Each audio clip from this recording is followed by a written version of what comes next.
Thanks for jumping into another podcast episode brought to you by Bad Tabletop Gaming.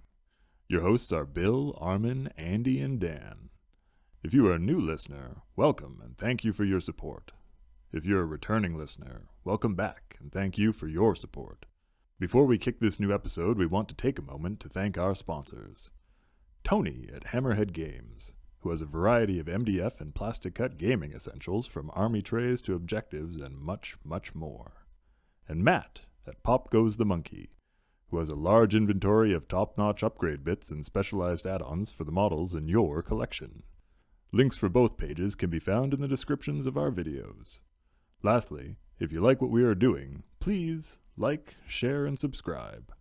Also hit us up in the comments, as we love all the feedback you give us to help us improve the channel and podcasts. So, today we're going to do the review on word bearers, and we have Bill who's going to be doing them because he's about to start them, and we'll get going with the questions. Okay, Andy? so Bill, what really attracted you to actually start up like the word bearers, to play the word bearers? What made you say, yeah, I'm gonna play them? Just the level of how sinister that legion really is. Pretty much being like the architect of the Heresy and the way that the characters influence the story so much. But that level of complete disregard for the human race. They're nothing but cattle to fuel rituals and spells. So I do like, so it's kind of neat. And then you got that Erebus, who's just everybody loves him, right? Yeah, the biggest butthole. Everybody hates that guy, but you know what? Like, he's an asshole, but he's our asshole, so it's okay. There you go, straight from Bill's mouth, right? Yeah. Second, I guess, question would be, what's your favorite rite of war, or even that you're planning to use, or what do you like? Which rite of war do you like to use with your word bearers? Going in, like, planning wise, I really wanted to run Last of the Serrated Sun, but it sounds really cool until you start building your list and looking at these restrictions, and I feel the restrictions really outweigh any of the benefits you get. I'm very much leaning towards the Dark Brethren as kind of like their specific rite of war, and for fun style games, looking at Sacrificial Offering, trying to really, I guess, show the way that they just, disregard their allies. They don't really care. It's just a tool to get the job done. So, like, focusing on the Dark Brethren, the nice thing about that rite is it's very, like, anti-psyker, and the limitations aren't horrible. Like, one heavy isn't terrible, but it's the benefits, right? Like, getting preferred enemy against all their loyalist Space Marines out there with your characters is pretty good, right? Like, if you're taking 2 to 3 independent characters, and they're going to be in the thick of the fighting, it's probably a good idea to get them preferred for free. So That's pretty good. Yeah, it's we've seen how preferred enemy operates, right? Like, yeah, just in the past games, it's crazy. Yeah. I was just gonna say, maybe go over just the gist of like what the Serrated Sun is and compared to the Dark Brotherhood. Sure. Brethren. So I'll go through the rest of Dark Brethren, and then I'll show the difference here. So going through, Arch Traders allows them to have preferred enemy loyalist Space Marines, signs and portents. This is the one that's really weird. I don't think of it as much of a benefit, but you select a unit. It has to be pretty much a troop choice at the start of after your deployment, but before the game starts, and you roll a d6. On a 1 to 3, all opposing units have preferred enemy against that one unit. It's like they messed up big time and they're toast. On a 4 to 6, this one unit gets preferred enemy against all the other units that the opposing player has. Cool, but feels very much like a double-edged sword. From beyond, you're able to take allies in the form of demons, and at the time it was you could use Codex demons, but I think everyone's pretty much universally accepted that you can run Demons of the Ruined Storm, as that's now the intended Codex for that army. So, and there's goodies in there, right? Like so many. That came out in the first book. Yeah. So. Yeah. So little bit of liberty taken with that, but I think that would be intended anyways. So, and then hell follows with them. All wounds caused by perils of the warp tests by the opposing force gain instant death special rule. So if someone's really trying to use any sanctic powers against you, or just powers in general, if you perils, and we know what happens, and you're gonna fail that roll, instant death could really put a damper on your day, and just getting it for free is really good. So some of the limitations for this one is you have to take a Diabolist. He's pretty good anyways, so I would be taking one no matter what. So it's a unique thing, but we can touch on that later. No more than one heavy support, which is fine. Not being able to take any fortifications or allied Space Marine legions. That's fine too. It's not a huge thing. The only allies you can take are demons. So not bad anyways, but you know. The other one, that Serrated Sun, it sounds really cool. Going through, so Company of Monsters, Vorbak can be taken as troops, which is great. Super good. All units of Vorbak have access to Legion drop pods and Dreadclaws, which is even better. They're dedicated. Drop Elite, a unit with access to a Rhino armored transport, may instead take a Legion drop pod. Even better. It's just like taking Orbital Assault, but you can, still have some other units. Burning Sun, enemy units within 12 inches of a landing point from deep striking Legion drop pods or Dreadclaws must take pinning tests.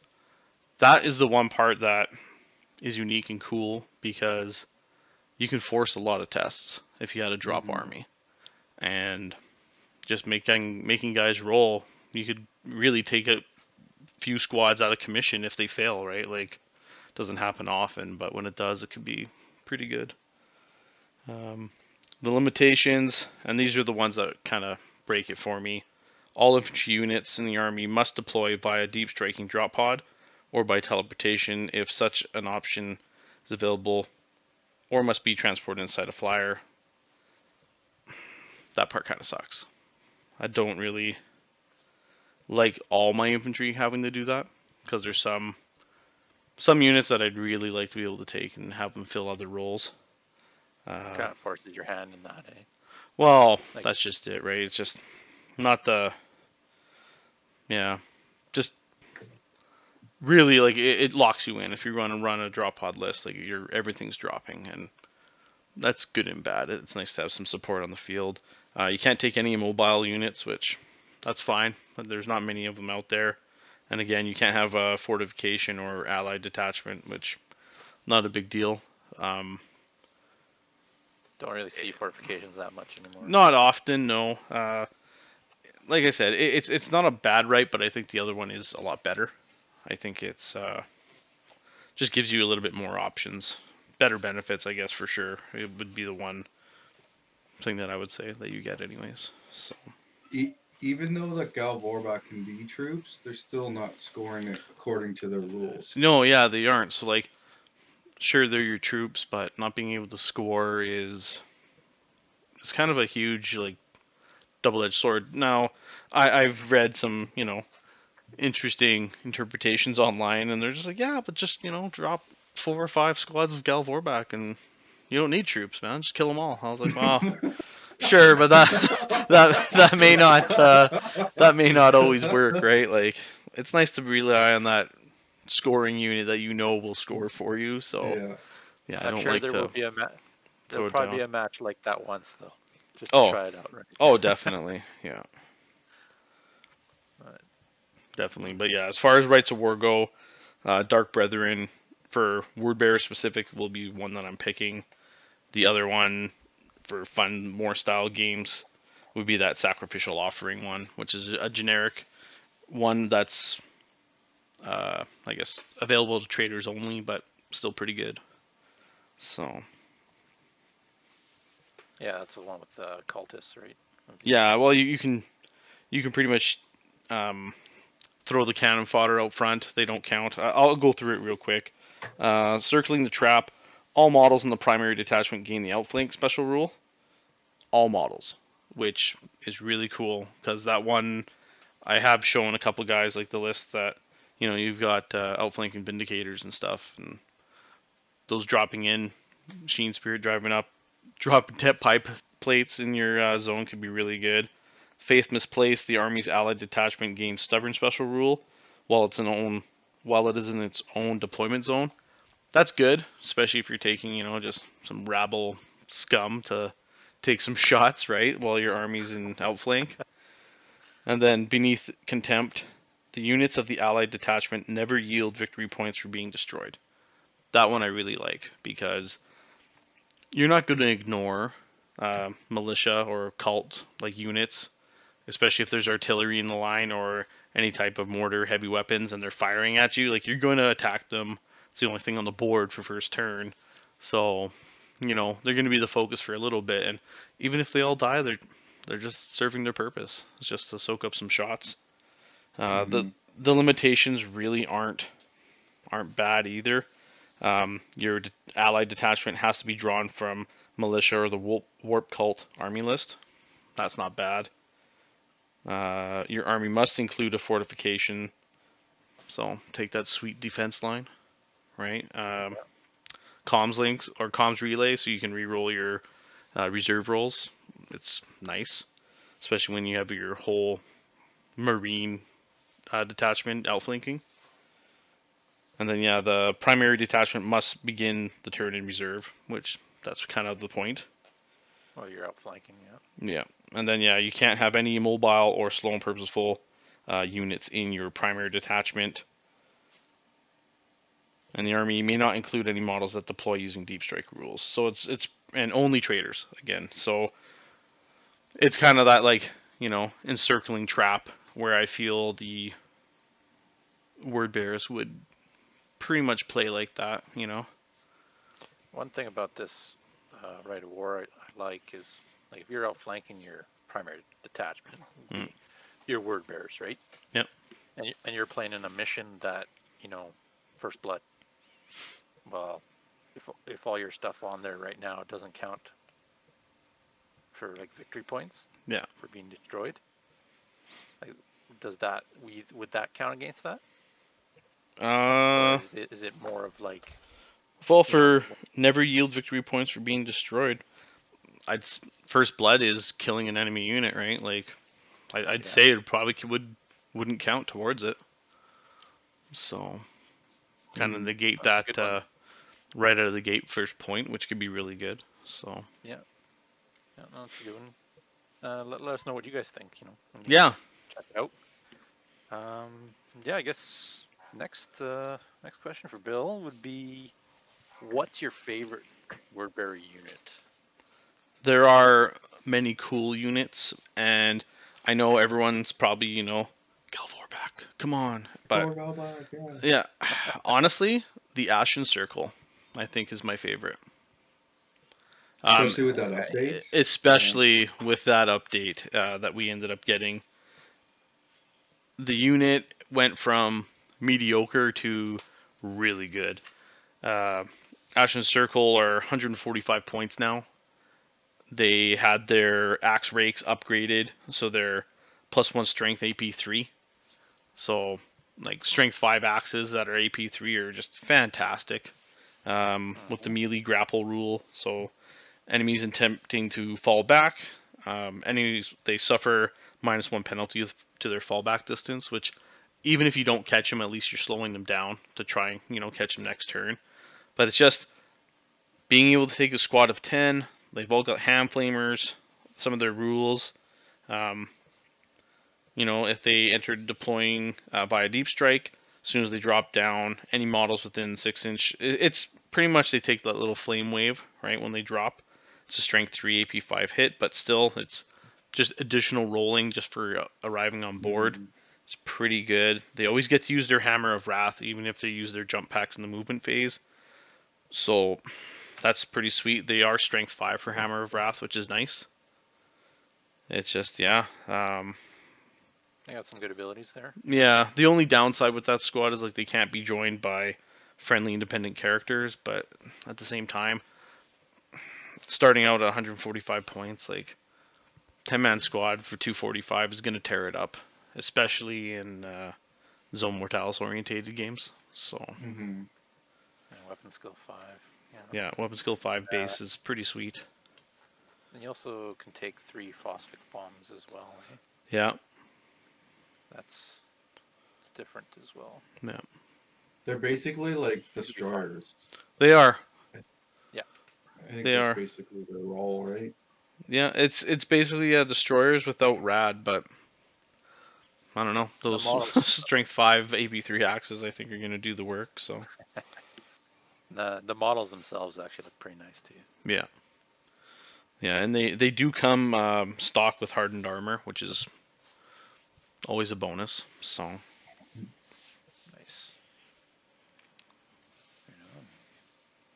Okay, Bill. Here we go. What is your favorite fluff for the word bearers? I would say the book or the fluff part that kind of got its hooks into me was First Heretic.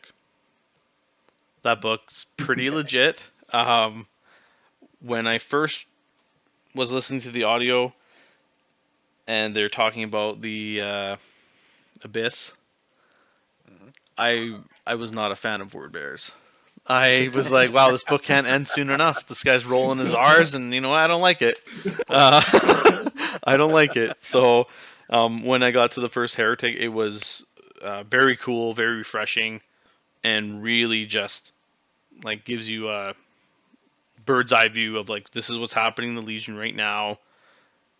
From being sanctioned, spoilers, okay, from being sanctioned to having custodies overseeing them and watching them, and then taking the pilgrimage and stuff. It's like that book is nonstop. It's just got such crazy stuff in it that I was like, oh wow, like word bearers are actually pretty badass,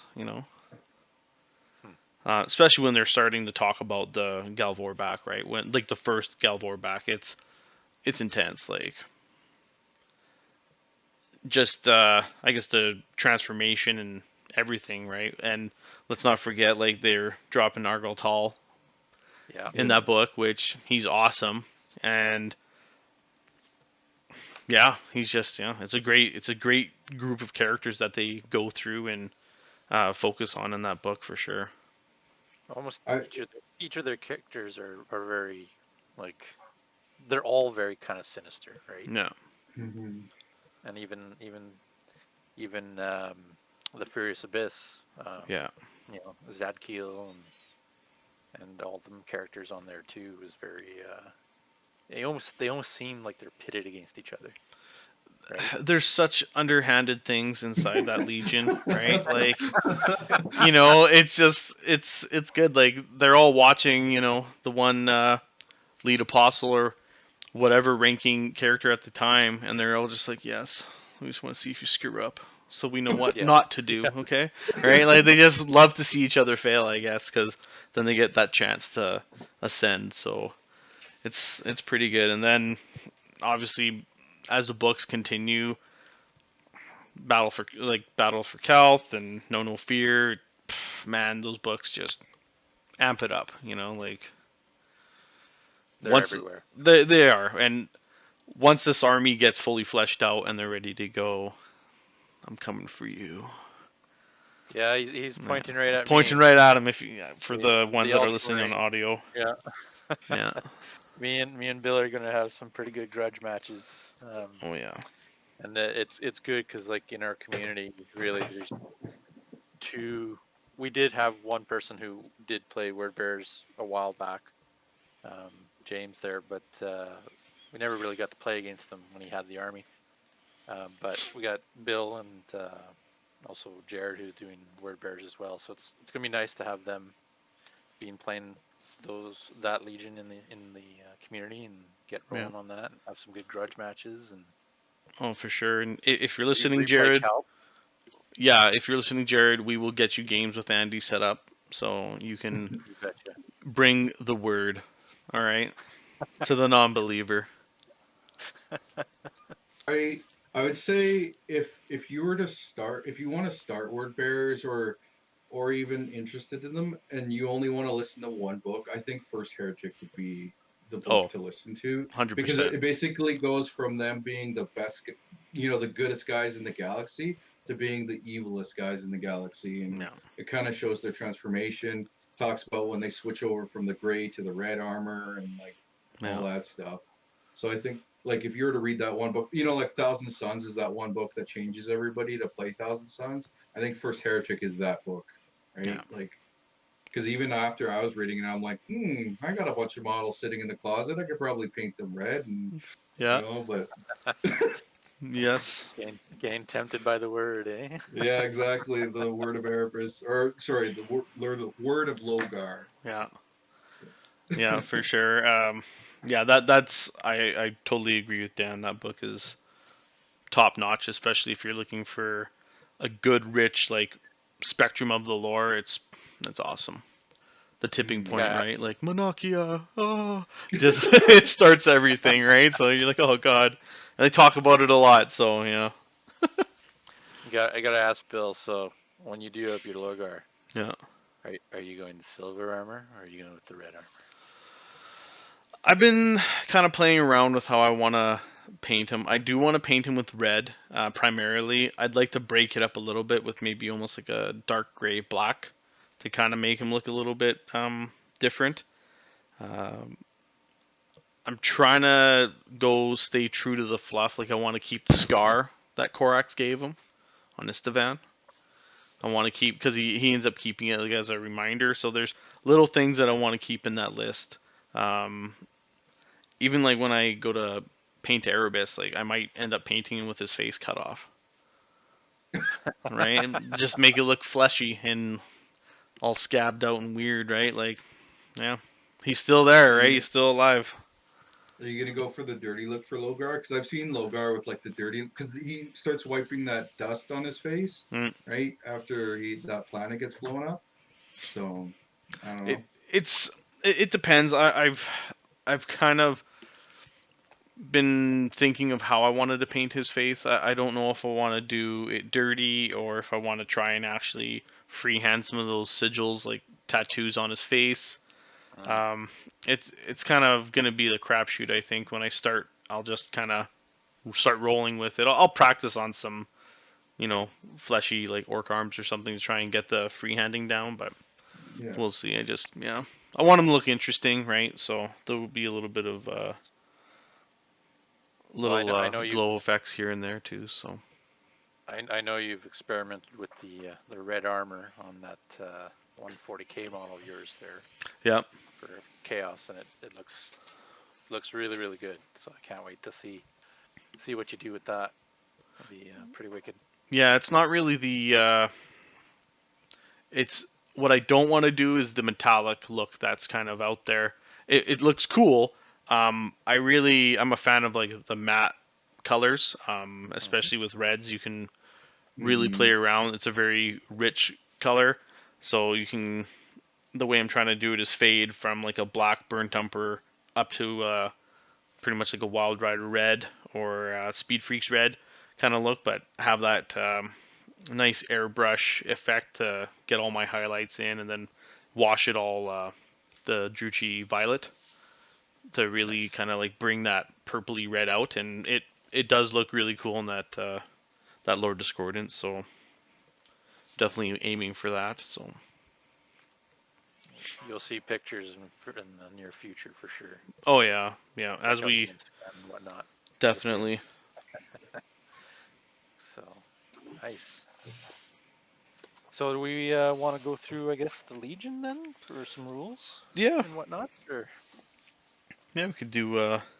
Might as well do that. A little bit of a breakdown here. Yeah. Word bearers themselves, they have some pretty decent, just standard rules for their Legion rules. True Believers, all units with Legion Astartes Word Bearers special rule gain 3d6 for all morale checks and must pick the 2 lowest dice. It's really good.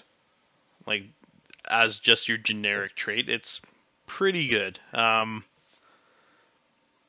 When you start combining characters in these squads and you're getting the benefit from leadership, if you're taking Lorgar or any big HQs like that, 3d6 pick the 2 lowest. You're usually going to be holding strong, I would say.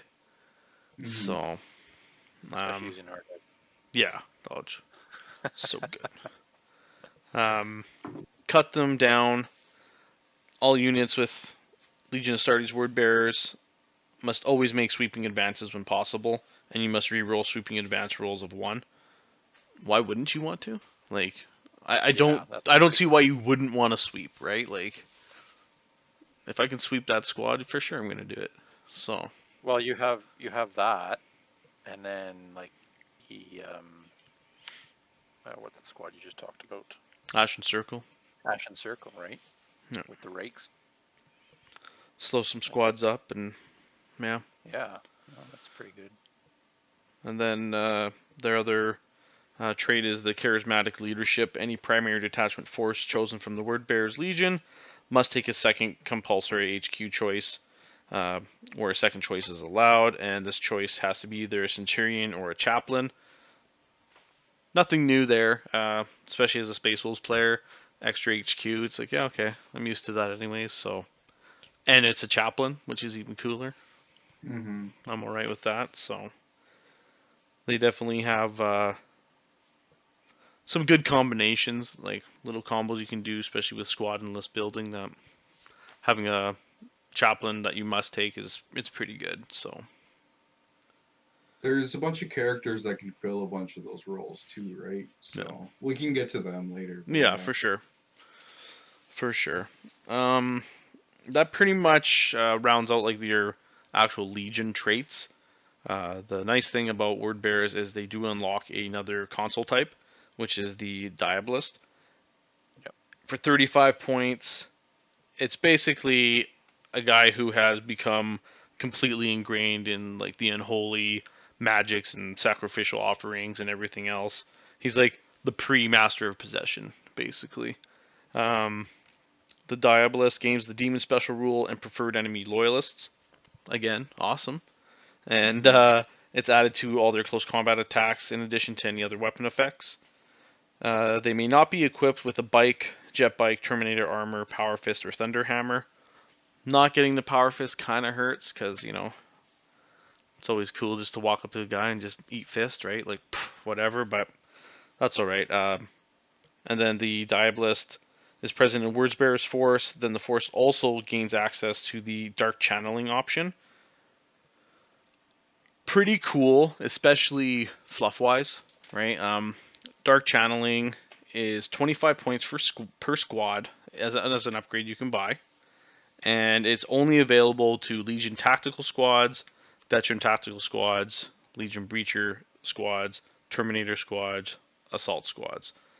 As long as the primary detachment contains at least one Diabolist. The result is, at the beginning of the game, you roll a d6 for everybody. It's almost like you're getting Black Rage, right? With Blood Angels, except cooler. So on a 1 to 3, you get Zealot special rule. On a 4 to 5, you gain +1 strength, which, let's be real, that's the one that you really want. And then on a 6, you gain the Demon special rule, which is cool, but you count as destroyed. And you don't really score anymore, which could kind of suck. So always go for that +1 strength if you have, a chance to just whisper like 4 or 5, come on.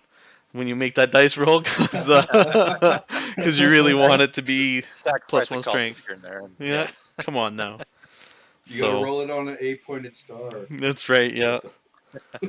That's right. Well, I mean, I think with that rule, you're looking for Terminators and Assault Marines. I think is where Yeah. you get your biggest bang for your buck, because you want that Strength 5 Terminator with a Power Fist swinging Strength 10, right?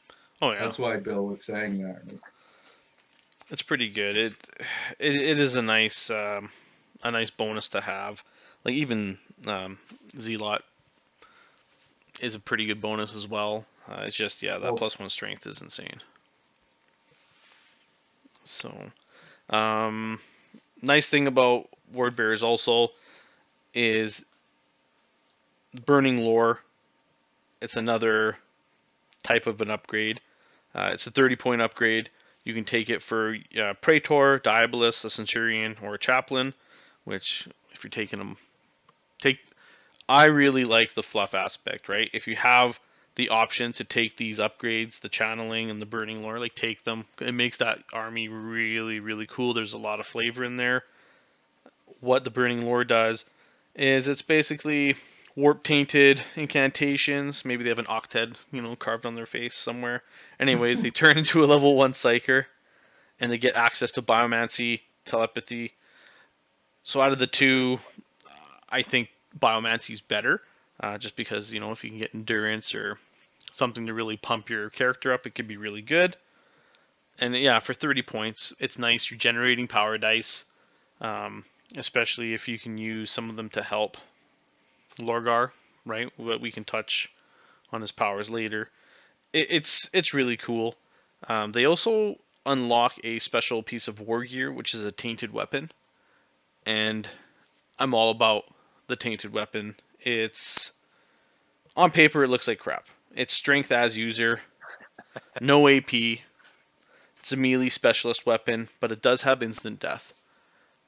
And being able to combo that up, so you can pretty much take it as an upgrade for if you can take a power weapon, you can take a tainted weapon instead, at the same cost, which still not bad, especially when you're taking it on characters that can have 2 weapons, like two specialist weapons to really boost your attacks. That tainted weapon is legit, and we've seen it happen.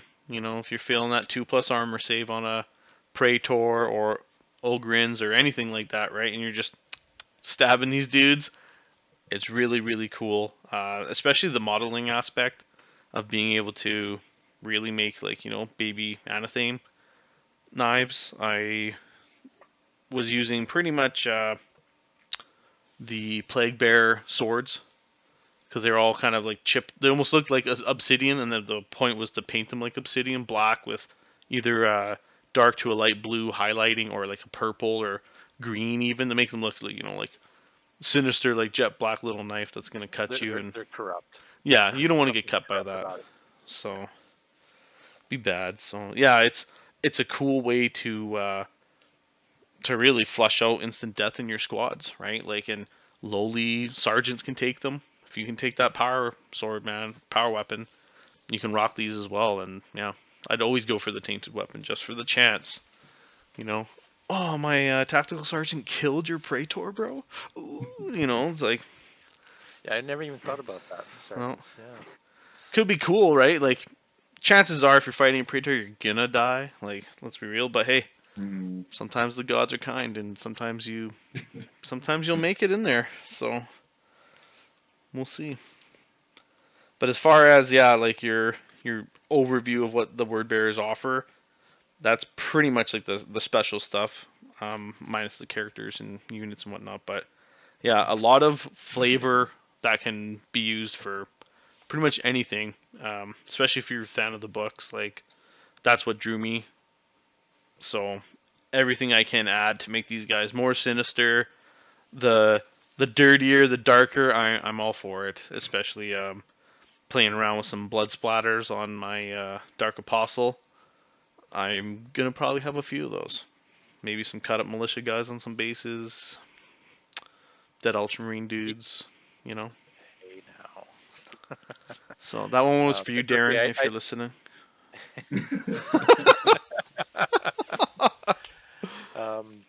A neat thing too is, and we've seen it obviously on the net and whatnot as well, but a lot of guys really showing the word bearers actually already transitioning to the powers of chaos, right? You Yeah. start seeing some horns. You start seeing some, transfigured characters and stuff like that, or tainted characters, and even the armor. Some guys Yeah. will start using some of the more chaos armor that, like in 40k, right? Not Yeah. completely, but you start seeing it mixed in, and there's It's the one. lots of nice options. Yeah, it's the one Legion I think you can get away with really mix and matching. The old Chaos Marines, even the new Chaos Marines, like shoulder pads, certain heads, so it's kind of start to see that shift. I've seen lots of pictures of word bearers in the new style Chaos Marine models, and they look gorgeous, right? With Forge World upgrades and whatnot too. So it's sky's the limit with that kind of stuff, especially if you can make a unique force that's in there transitioning. Like I'm primarily trying to go with a post-Istavan, Kelth kind of, dirty dog army, and really just focus on those grudge matches against the 13th and do what I can to show them the light. It'll be fun. Oh yeah, It'll be fun. definitely. Don't worry, Darren. We'll score some wins for you as well. Yeah. Nice. So we got. So we already went through the one trait or the rite of war. Yeah, we went through the rights.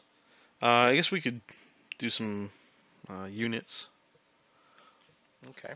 Crank through some units for them. Because characters are right at the end. The Marl Gull Tainted Dreadnought.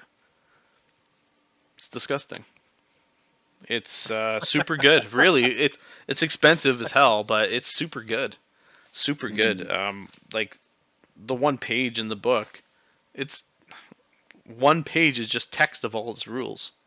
Like it's just it's insane. It's a standard Contemptor Dreadnought, weapon skill 6, BS 3, strength 7, which is pretty standard. 13, 12, 11, initiative 5, 3 attacks, 4 hull points. Yeah. It is 305 points base. A little bit expensive, but for once I start reading off what this thing can do, I think you'll be like, oh wow, yeah. And now lots of stuff. So what you get with this is you have a dreadnought that has fleet. It has the demon special rule. It has it will not die. And it's got a few special things. Adamantium will, the earth recoils, the shroud of dark fire, and the cursed. Now, I'll go through what some of those specific rules are. The earth recoils, which is really good. So the dreadnought itself ignores completely the effects of difficult terrain and or dangerous terrain and passes through obstacles up to 1 inch across without penalty or need for pretty much you can roll through. You take no penalty for moving. You can float through walls essentially, or doors on zone, because now zone walls technically are bigger, but doors are still less than an inch, so you can float right through with no penalty at all, which is super good. I think even most terrain kits I don't think are an inch either, so most of the terrain you can just pass through as well. Sounds like it's ethereal, right? Yeah, it's basically ethereal. It can't end inside an obstacle. There has to be room for you to actually move through. You can't like be on top of the terrain after, but still you can plan that out and make it pretty sweet. The Shroud of Dark Fire, it's pretty good as well. Any heat, fire, or plasma-based weapons, and they'll be identified. They have a huge list. These weapons are identified by fire, volkite, fusion, flamer, plasma, or melta in their description. So that covers pretty much everything that's special. Has its attacks reduced by 1 strength when striking at the Marl Gull. That's super huge. Super huge. Yeah. Any model assaulting the Gull with a toughness value of less than 7 or an armor facing value that is less than 13 suffers a -1 modifier to hit in close combat. So unless you're what is it, Vulcan, T7, and Mortarion? Or is it just Mortarion?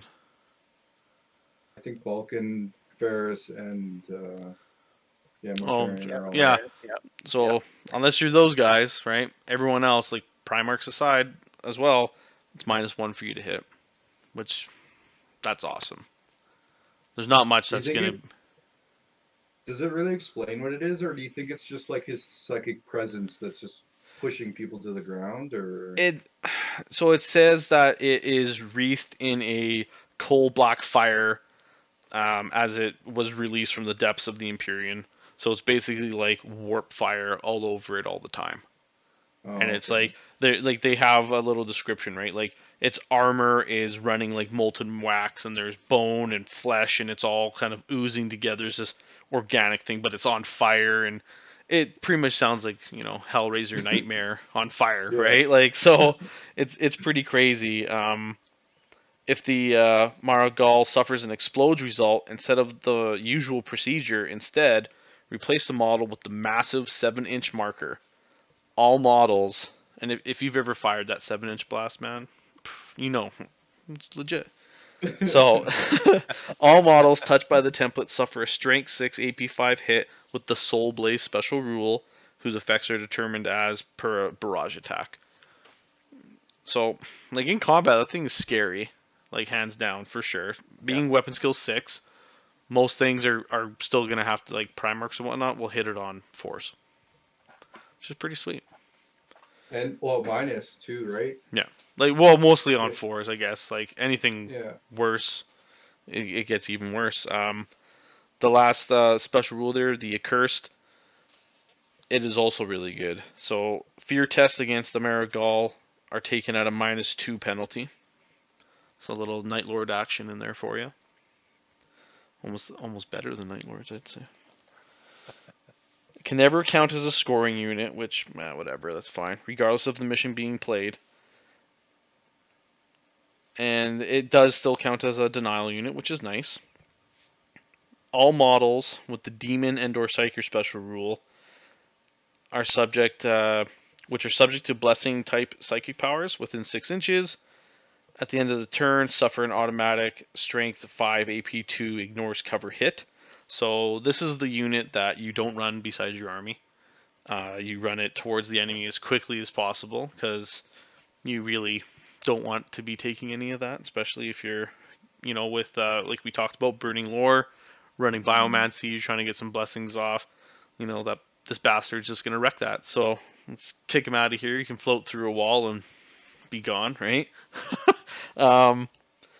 But yeah, and that's the nice thing is, it doesn't matter if you're friend or foe, this thing will actually affect you. So if you are fighting a Psyker heavy army, it could be really devastating. We'll get into some of the rules, I guess, for like its weapons. Has a Tainted Power Claw with an inbuilt Cursed Bolt Spitter and a Warp Fire Plasma Cannon. Both are really good items. They're very, very cool. Tainted Power Claw, Strength 10 AP2, melee, and it has Ghost Razor special rule. So the Ghost Razor special rule, successful and vulnerable saves made against wounds caused by this weapon must be re-rolled. That's pretty big too. This thing can effectively walk through Storm Shield Terminators, really. As long as you're making them re-roll, like it does happen. You do fail, so. Well, and you're going to be insta killing. No. Example, salamanders. Well, fire drakes, custodes. Like there's some things this thing can actually hurt really bad. That Cursed Bolt Spitter, it's a bolter, 24 inches, strength 4 AP5, but it does have blind, which is Dan's favorite. Okay, right? It's okay. It's not great, but blind is still nice, especially if you get that weapon skill 1. That Warp Fire Plasma Cannon, this is an interesting weapon, and it's really cool. 36 inches, strength 8 AP2, heavy 1, blast 3 inch, does not get hot, and it has this rule called Howling Death. Any unit suffering at least 1 casualty from this weapon must take a morale test, as if they have lost 25% of their number at a -1 leadership. That is also pretty good. Like, This unit alone can perform quite well. You are able to change out the Power Claw for a multi-melta, an autocannon, a las cannon, or another warp fire plasma cannon.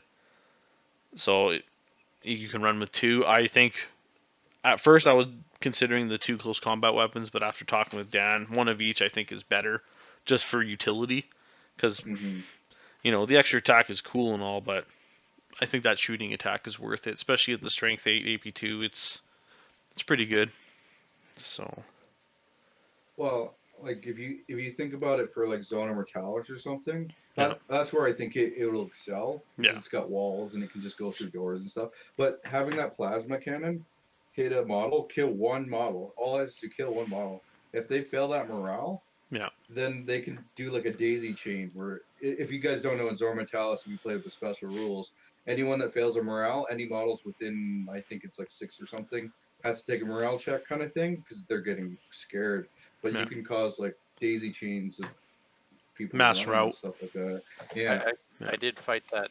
I did fight the dreadnought there in Zone Mortalis, and yeah, as it's floating through the doors coming at me, and then I actually killed it quite quickly, but it exploded, like literally exploded in my face and like wiped out a few things, right? And it's like holy, but it was definitely a scary unit to face.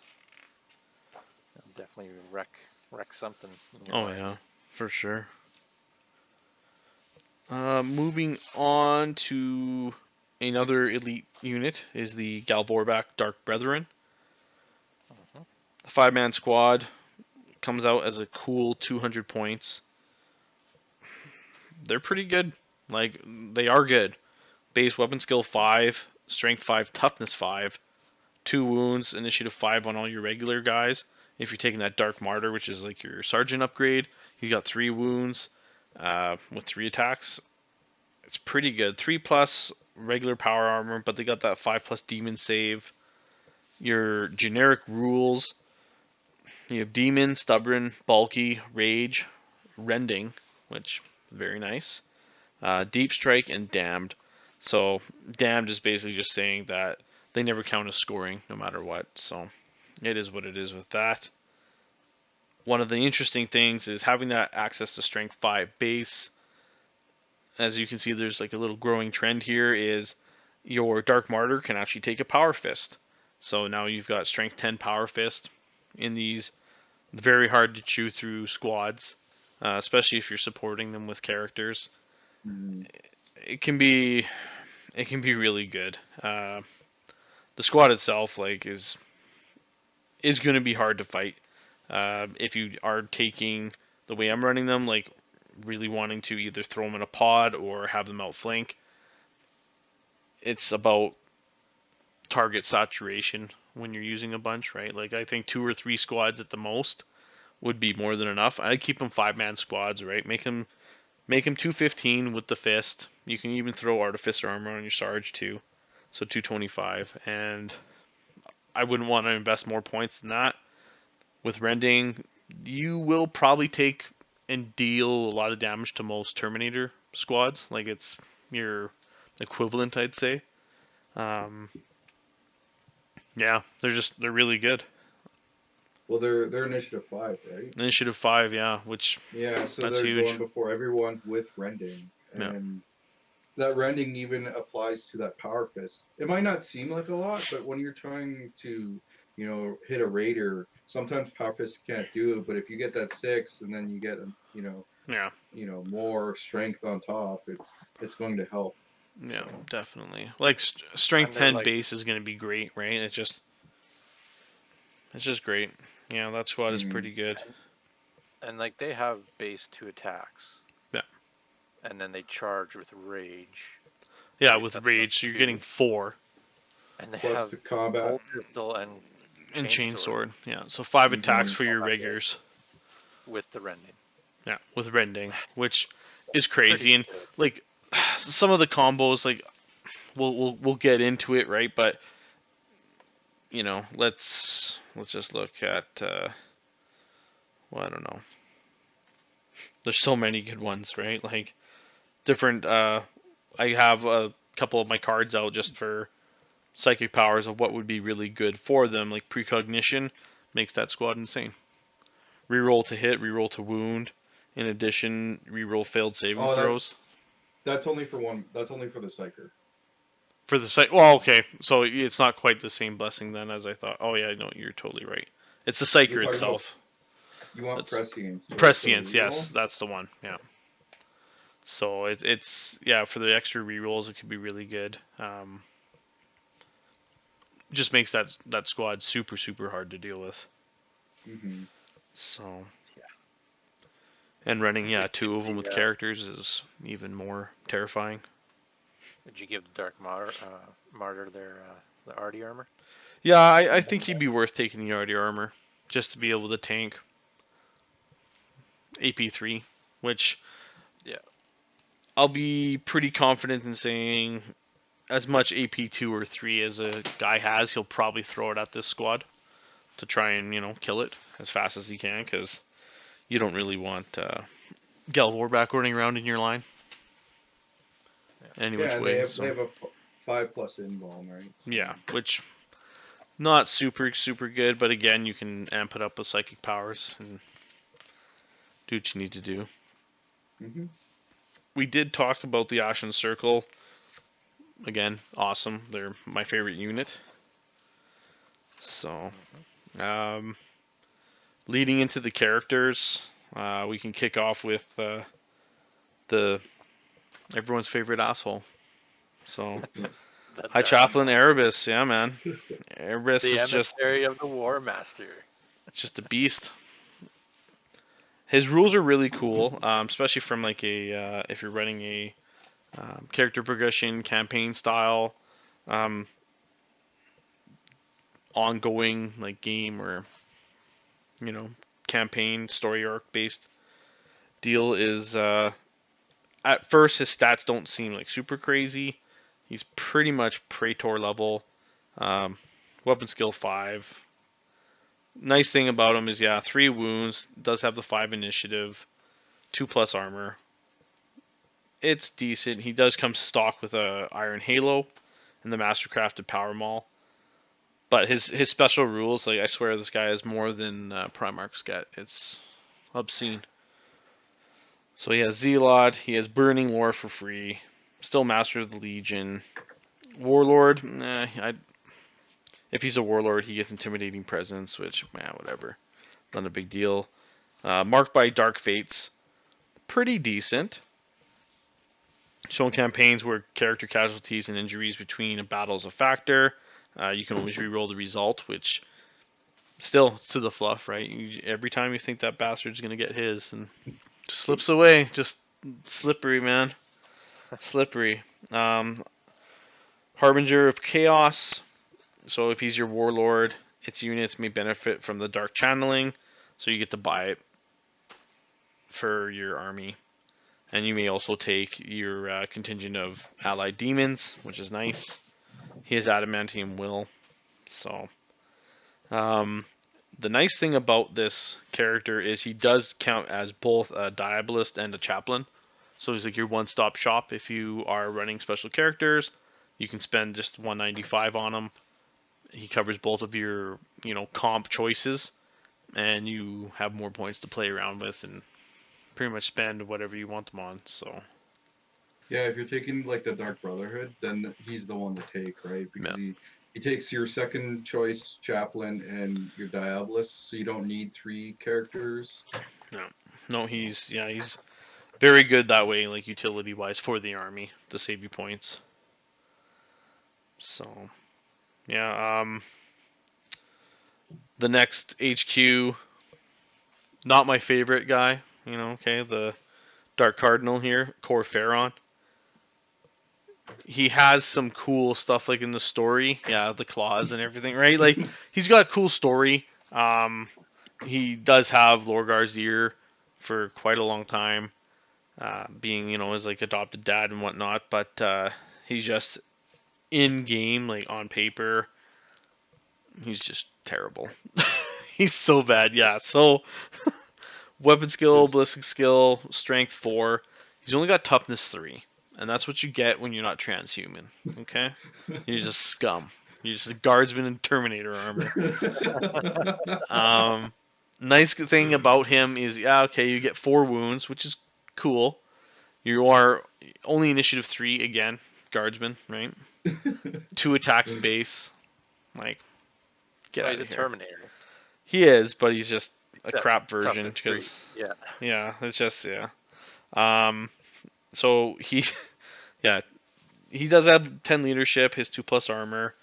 So he has the Terminus Consularis, which is basically Terminator armor. There's a big, long, huge blurb, but the gist is he has Terminator armor that gives him a 6+ feel no pain. And in this day and age of Heresy, Strength 6 is pretty much everywhere. So he's going to die. You're not going to get feel no pain. They're going to be like instant death for him. Autocannon, 1 autocannon hit is going to take that sucker out. So you know what? Like, lay down and die. Get out of here. Like, More likely he'll get hit with a plasma gun. But even worse, right? Plasma gun. It's just, man. never mind your 2+ armor. It's not the way. His armor does count as cataphracti pattern, so he does have a 4+ invulnerable, but still we know those don't always work. Yeah. Pair of lightning claws. He's a digiflamer. A 1 use only. Little hand flamer. He's just be gone. Is it okay? No, it's kind of crap, but that's okay. That's okay. Some people might like him because in the fluff he sounds cool. It's just, he's not my favorite character for sure. Independent character, Legion Astartes rule. He does get Burning Lore, Master of the Legion, and Harbinger of Chaos. He has Jealous Command, so if you're not running Lorgar, he has to be your warlord. I'm just never gonna take him. So you'll never be warlord. It doesn't matter, right? Like, it really doesn't matter. So you're looking for endurance. Yeah. On him, right? Just to make him a better toughness. Yeah. That's his biggest weakness is being toughness 3. Yeah, T3 is really, it's not good. Ask any guard player. No, It's just not the way, man. Not the way. Even with like Erebus, his close combat weapon, it's just a power maul, right? And then Kor Phaeron is a pair of lightning claws. Yeah, it's not great. If he's your warlord, he does get the Dark Oratory trait, and basically it gives +1 bonus leadership to all your primary detachment units. Cool, but is it worth it for 155 points on a glorified guardsman? No, it is not. But that's okay. If you like him, you like him. That's cool. He does count as a Diabolist, which still is nice. But yeah, I think for 40 points more, take Erebus. He's better. A character I haven't looked a lot at, and I'll go into a little bit of reasons why, is so Zardu Layak. He's the Crimson Apostle. He's cool. Like, in the fluff so far that I've read or heard about, like Siege of Terra wise and whatnot, he's really neat. He's 175 points. Weapon skill BS of 5. He's strength 4. He does have toughness 5, which is nice. Only 2 wounds. Okay, but still 3 would have been nicer. He does have initiative 5. 2 attacks base again, so no better than Kor Phaeron, man. He's a support character. He is. He has a role, and I'm getting to it. He does have a whack of Legion rules as well. His options, he can have, Blade Slaves instead of the conventional Command Squad. I'll get into those guys in a second here. The war gear he has, he pretty much has a Force Staff. I'm not even going to attempt to try and predict or pronounce his name. It's just horrible. I'll try it just because if you guys want to laugh. The Azurda Charis. Oh, okay.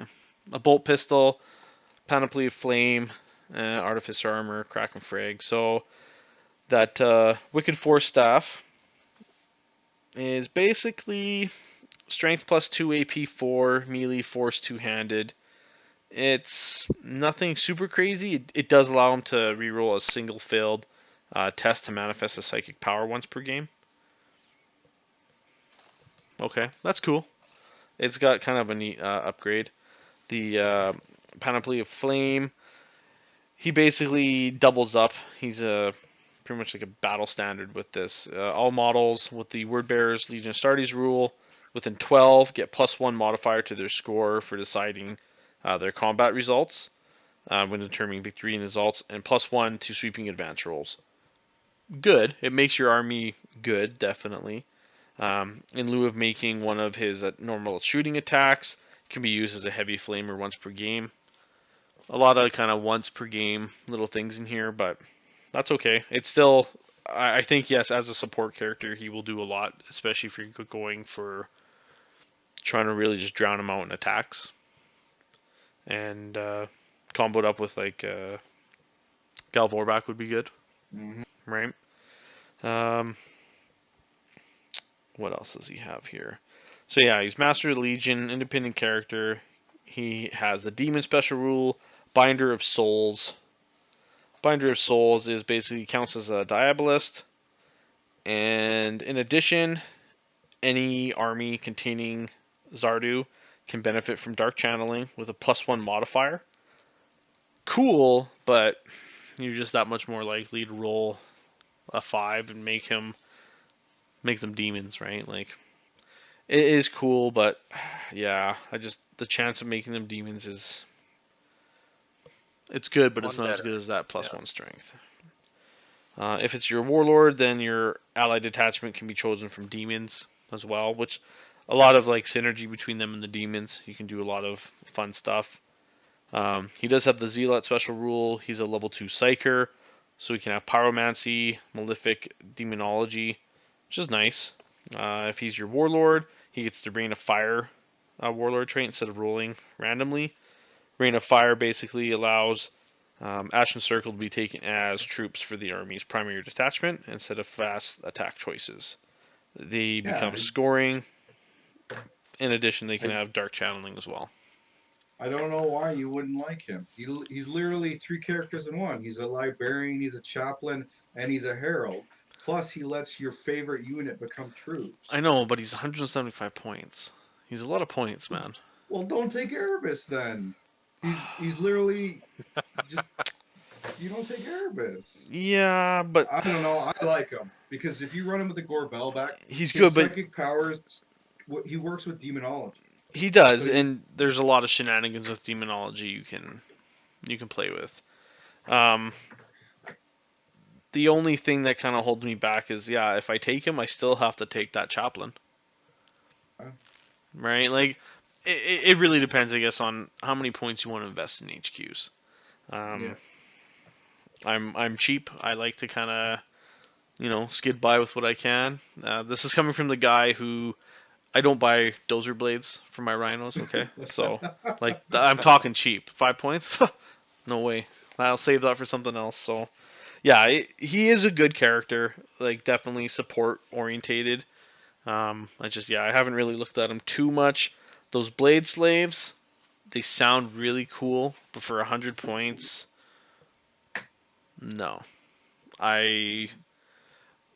The Blade Slaves, basically, he can't join any other squads with the Blade Slaves. They just walk around as a crew of 3. Which, okay, like in the fluff, that's what they do. But, I don't know. I don't think they're worth it. They are 100 points for 2 of them. Weapon skill 5, ballistic skill 4. Strength 6, awesome. T5 is awesome. 3 wounds. Initiative 5, 3 attacks base. Leadership 8, and they're in power armor.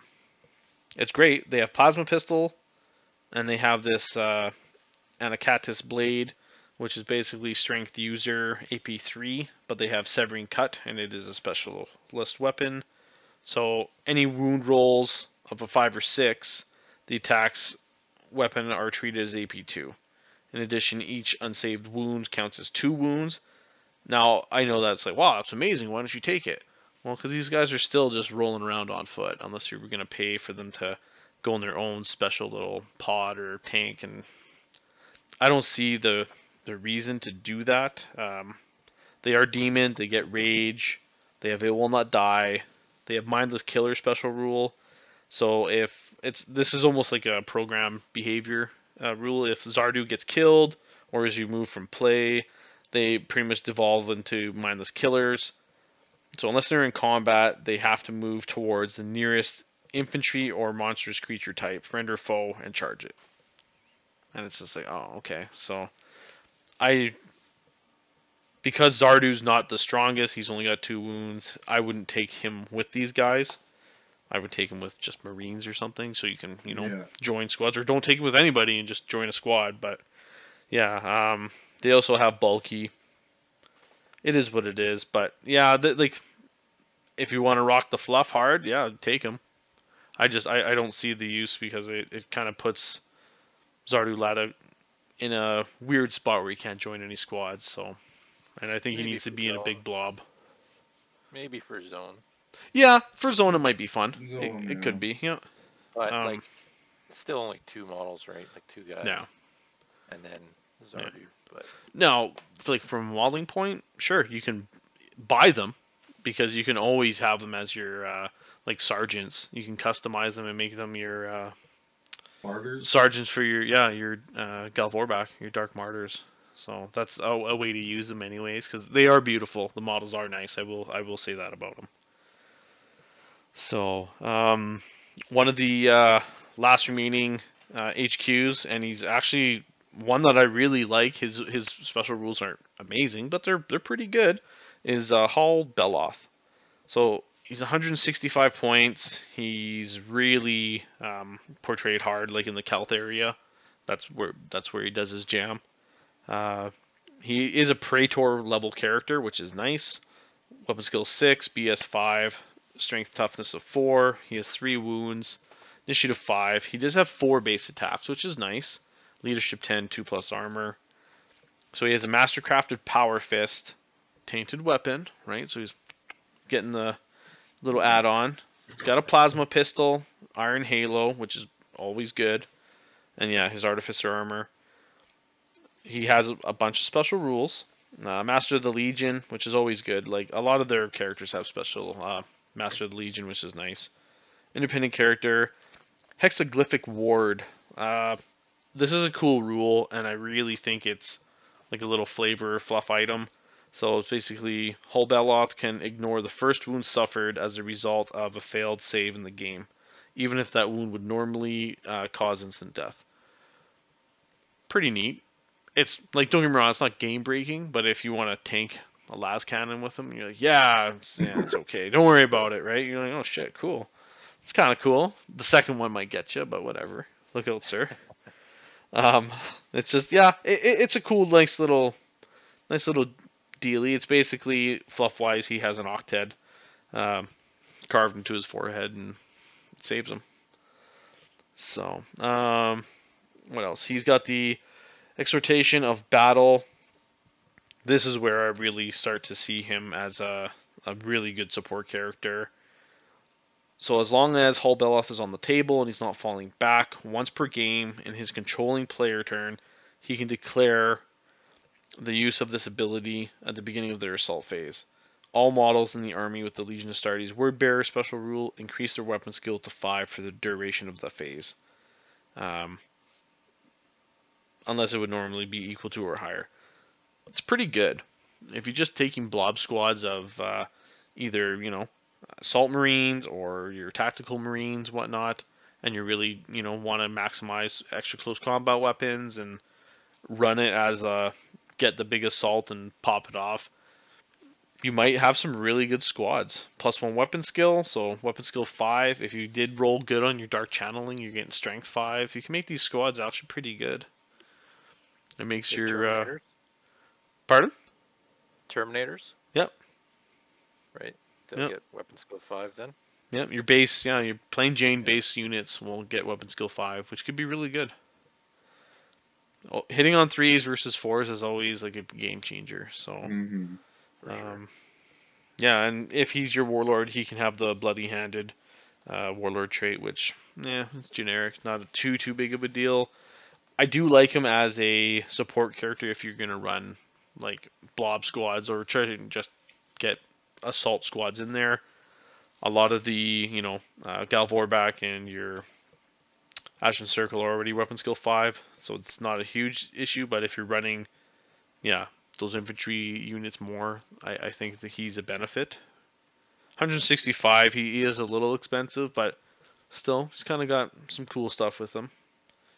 I think he might actually be cheaper than a Praetor built at the same level. Oh yeah, I think once so. you start adding like Iron Halo, Power Fist, like a power weapon, all that tainted stuff weapon, there, Mastercrafted, Mastercrafted, right? Like, Yep. so I think if you're going to just build a standard Praetor, I think he's better. Yeah. I think that's where. So you choose him over just building like a stock standard. A generic Praetor. one. Yeah. Yeah. No, for sure. I definitely would. I definitely would agree with that one. And those 2 abilities are pretty big. Yeah. Yeah. Right. Can't get that anywhere else, right? So. No. It's pretty good. I'm just trying to think, like, you get into a fight with that Imperial Fist character that gets that one Power Fist attack, right? Yeah. In the beginning, so Yeah, he gets that one Power Fist. You fail it, and then you come back to life. You come back and kill him. Yeah, it's almost fitting, right? Like he gets the last laugh. Yeah, basically. The first time, anyways. Yeah. Yeah. So, last, but not least is Lorgar. Just a really cool Primarch. Really cool. He's 375 points. He's one of the cheaper ones. To start, yeah. To start, anyways, yeah. And he's pretty standard across the board. Downside with him is he's only got 5 wounds. Yeah. So he's a little bit weaker. But, he's still pretty good. His Sires of the Wordbearers rule, like this, he makes a really good support Primarch. Basically, all models in the primary detachment with Legion Astartes Wordbearer special rule get to use his leadership, which is great. 10 across the board is nice. His Living Icon rule is really good. Basically, all your Legion Astartes units that can draw a line of sight to Lorgar gain +1 for their charge distance rolls and are immune to fear, and add a bonus of +1 to their total score when determining who's won the assault. Just from being in line of sight, which is really good. Like that's awesome. +1 charge is like, how many times you failed it by 1, so yeah, exactly. Getting that +1 is great. Dark Fortune, basically he gets to reroll any failed deny the witch roll for himself. In addition, once per game, you can elect to force a single enemy model or units reroll all rolls of 5 or 6s to hit and wound in any given turn. That's a huge defensive boon. It's super good. We've seen it in some of our Primarch fights. No spoilers on that though. But rerolling 5s and 6s it's awesome. It's really good. You do have to use this power. You have to declare it before the attacking player rolls any of their dice, but that's fine, right? You just declare it, and you got to use it when you really need it. It's basically your get out of jail free card. So, erratic psychic power. Honestly, I would never run him as just base with his erratic psychic powers because he's really not good. If you want to run him like that, all the power to you, obviously, right? Like, he's a level 2 psyker, but he only manifests his warp charges on 5+. He can have divination or telekinesis disciplines. It's okay, but not great. We're getting to the good part. So, Lorgar Transfigured for an extra 75 points, so now he's 450 points. He becomes like the man. He becomes a level 3 psyker who can select, rather than roll, 3 powers in any combination from divination or telekinesis. he manifests his powers on a 3-up instead of a 4. So maybe Magnus taught him some shit. I don't know. Or it's just the power of the warp, right? So Yeah. witches like to stick together and stay strong. So that's all I gotta say. But it's great. Being able to pick your powers is awesome. He can really be used to combo up like some great combos. We did touch base a little bit before, like some of my top picks, right? Prescience is huge, especially if you're gonna combo up with Vorbak squad, for instance, right? Forewarning, where you can increase the unit's invulnerable save to 4+, which is super good. And then Misfortune, having Rending, like that doesn't so much combo up with the Vorbak, but when you can combo up and have all the attacks count as Rending towards it, like you want to throw those blob squads of tactical marines in. You want to throw as many bodies just to pistol whip or whatever you can, because it's going to count as Rending, which that's awesome. That's just super, super good. So the Armor of the Word, which is what Lorgar wears. Still trying to figure out how I'm going to paint it. So let me know in the comments what you think looks better. But he's got a 2+, 4+. The invulnerable save increases to a 3+ against any psychic empowered attacks, including witchfires or blows from force weapons. Still, 2+, 4+ is pretty solid. Kind of the average standard for most of your Primarchs, but still could be worse. Could be a 5. You know who you are with that 5+ invulnerable, so. Nice weapon, and you hear about it lots in the books, is the Illuminarum. It's an awesome, like, pretty much maul. It is badass. +2 strength, AP2. Huh? Ferris Manus made it, that's why. Well, it's cool. Yeah, it is very cool. You get to hear some awesome stories about him taking down flyers by throwing it into the air, right? But yeah, +2 strength, AP2, melee, mastercrafted. It has concussive and smash. It's an all-around good weapon. He's transfigured. He is a beast. He's a very good support Primarch. He can go toe-to-toe and actually hold out for a little while against some of the beefier Primarchs, especially, the combat-orientated ones. He can't, clean house by himself like the whole game, but it gives you that one, hey, okay, I'm going to pop, my Dark Fortune, and at least lets you survive that one turn, so now you can counter assault with your Vorbak or whatever units you want to, right? Maybe that Tainted Dreadnought or something, but overall, yeah, he's a really good character. I do plan on running him when I can. I think it'll just add a lot of flavor to the list. So, there's a lot of opportunities to max out your flavor and to roll with the fluff.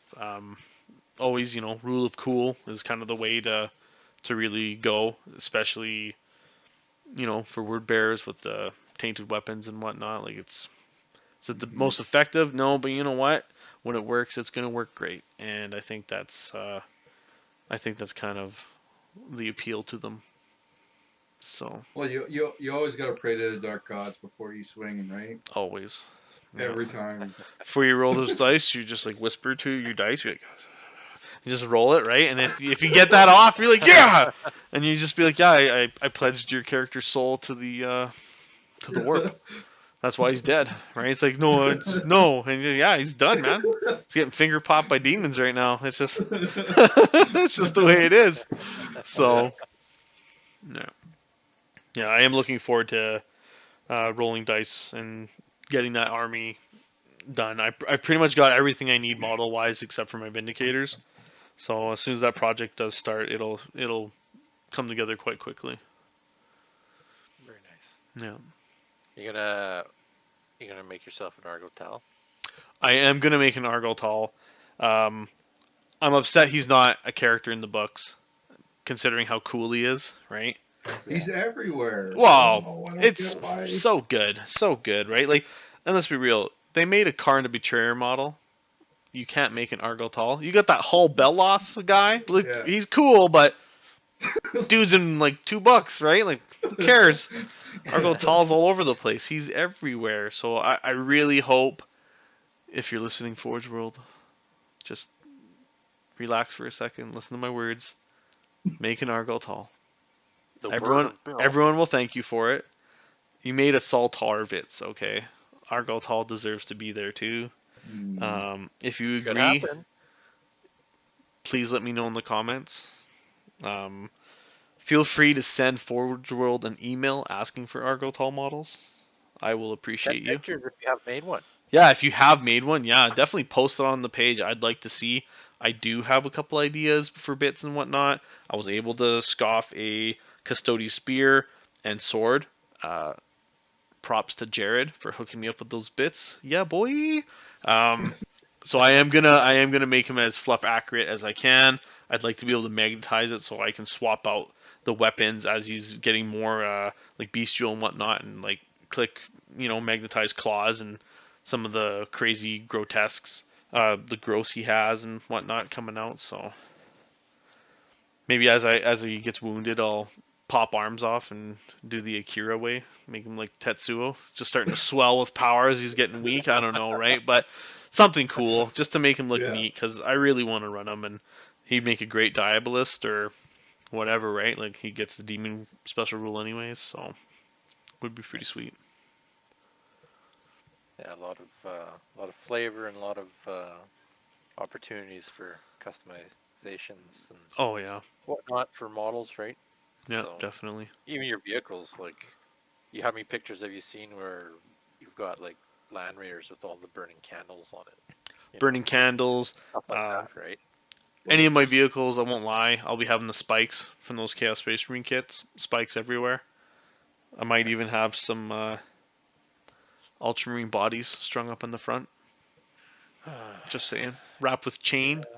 Well, I do Um, have I yeah. do have some word bears on my bases, so Yeah, see, that's what it's all about.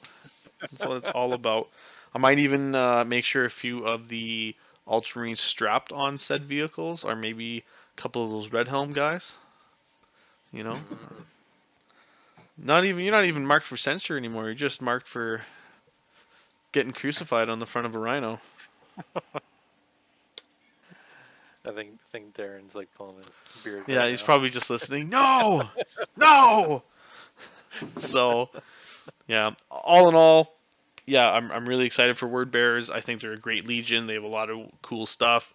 Erebus in the fluff continues to surprise me because he is such a greasy, slippery bastard. So read the books, enjoy what he does. Yeah, he really is the man who kicks it all off. So it's pretty cool. Nice. Okay.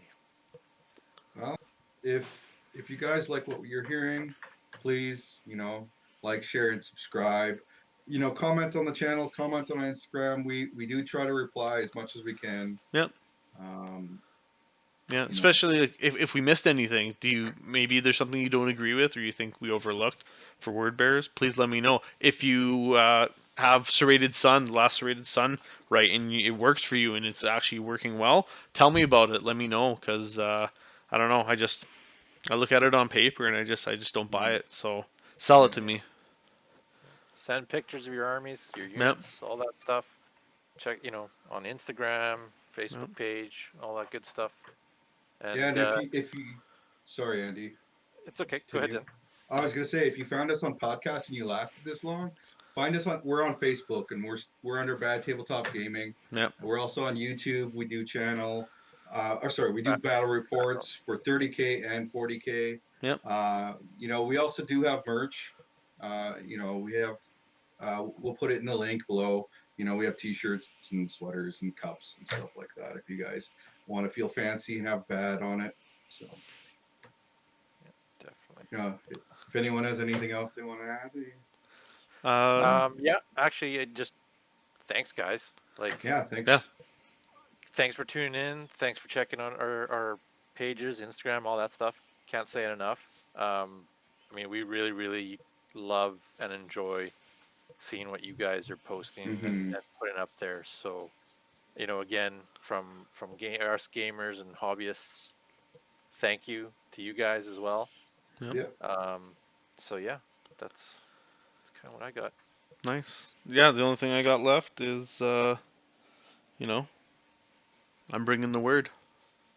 Prepare yourself. That's right, Octed. Yeah.